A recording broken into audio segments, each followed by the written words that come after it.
ভালোবাসার বুকে হাসি ফুটাইব সে আমার দোস্ত।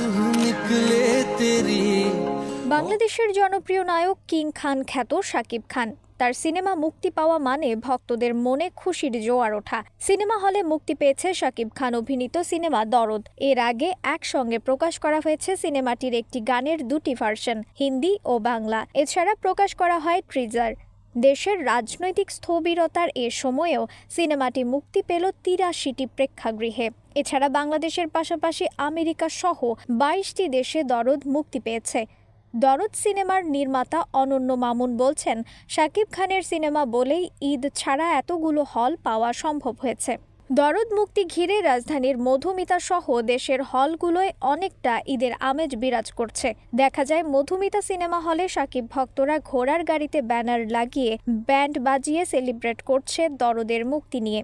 এ চিত্র দেখা যাচ্ছে সামাজিক যোগাযোগ মাধ্যমে। হই হুল্লোড়ে মেতে উঠছেন শাকিব ভক্তরা। দেশের সিঙ্গেল স্ক্রিনের পাশাপাশি মাল্টিপ্লেক্সেরও মুক্তির আগে হাইপ তৈরি করেছে দরদ। ২২ শো নিয়ে অগ্রিম টিকিট বিক্রি শুরু হলেও একদিন পর ২৬টি শো চালানোর ঘোষণা দিয়েছে হল কর্তৃপক্ষ। তারা জানায় অগ্রিম টিকিটে দর্শক চাপে শো বাড়ানো হয়েছে। রোমান্টিক থ্রিলার ধাঁচের সিনেমা দরদে শাকিব খানের বিপরীতে অভিনয় করেছেন বলিউড অভিনেত্রী সোনাল চৌহান।